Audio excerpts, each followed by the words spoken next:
Hi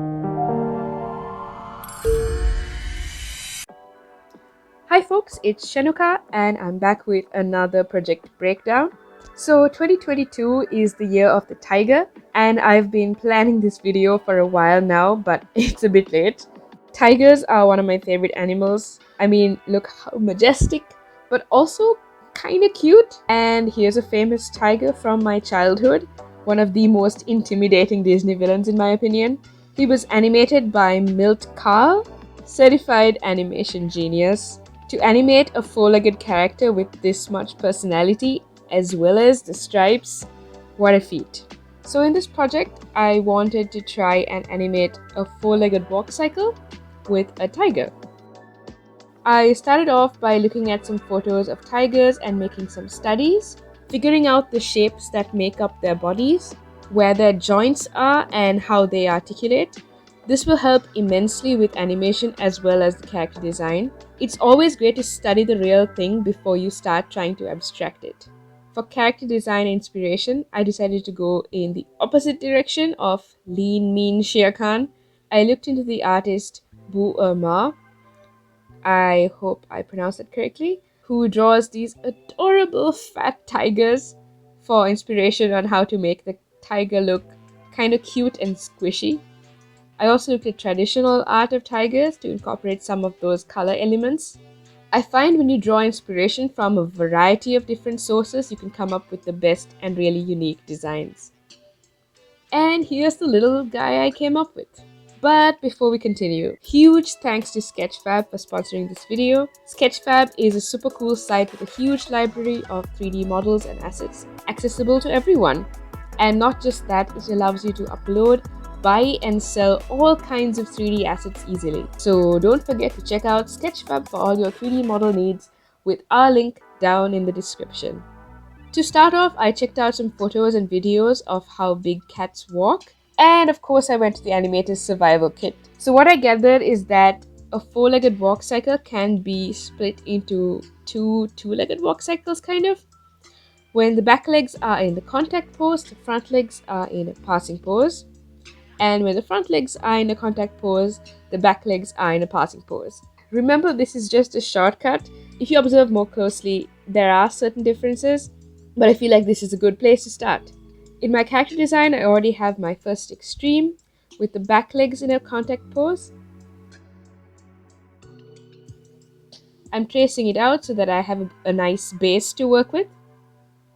Now, similar to a two-legged walk cycle, when it is in the passing position, the front part of the body is up, and since it's in a contact position, the back half is down. A little reference for a contact and passing pose here. Drawing in some details. Now I'm going to create the next extreme, which is the reverse of this pose. I'm tracing over to get the silhouette to be the same basically. You can see the legs switching back and forth. And now I'm laying down the opposite extreme between them. This is where the front legs are in the contact pose, therefore the body is down. And the back legs are in the passing pose this time. And the back of the body is higher. Now the back legs are articulated differently from the front legs, so you can see how the paw is picked up is different. You can see this clearly in my photo references. Always look at live references when you're doing locomotion. And I'm tracing over the reversed version of this pose as well.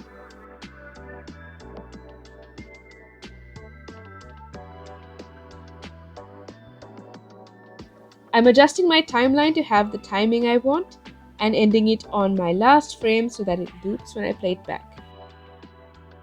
And now I have a great base for a walk cycle. I noticed that the whole canvas is a bit askew, so I'm adding a ground line and adjusting my frames a little bit. I'm also adding a slight turn of the head from side to side. This is emphasized by the ear rotation and the nose rotating mostly.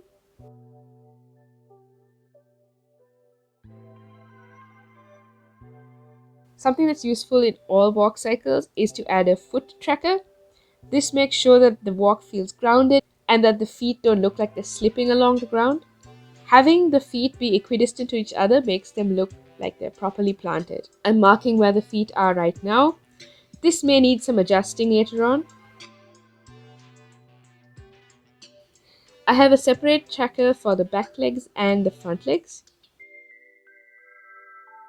Now I'm marking where the feet should be in each of the in-betweens of my 24 frame walk.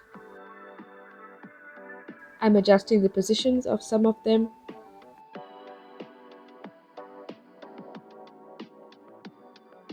Now I'm adding in-betweens on the legs.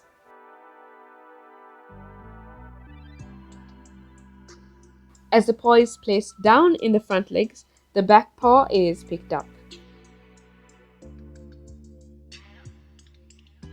I'm following the positions of the foot tracker on the planted feet.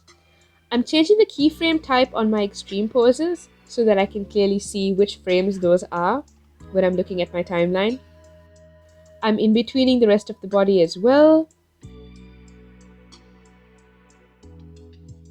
And I also want to add a little bit of overlapping action on the cheeks and the ears, having them wobble up and down because I thought that could look pretty cute, and add some character to the walk. Drawing the reverse positions for each of those in-betweens.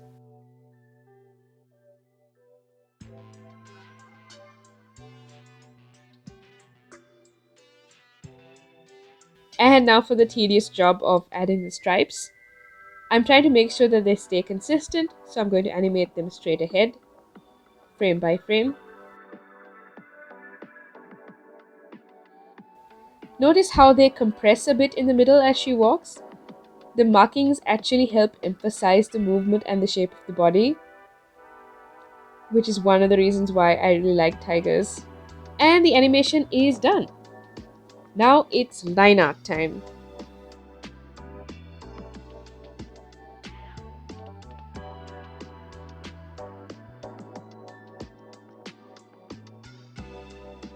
And now it's time for fills. I'm filling the whole body in with a base color and adding the details on in a mask layer.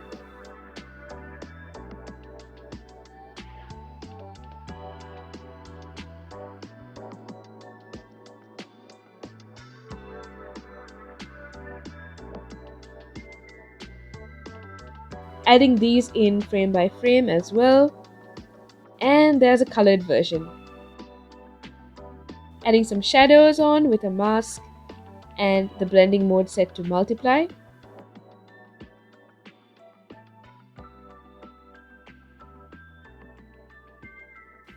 And there's my final baby tiger walk cycle animation.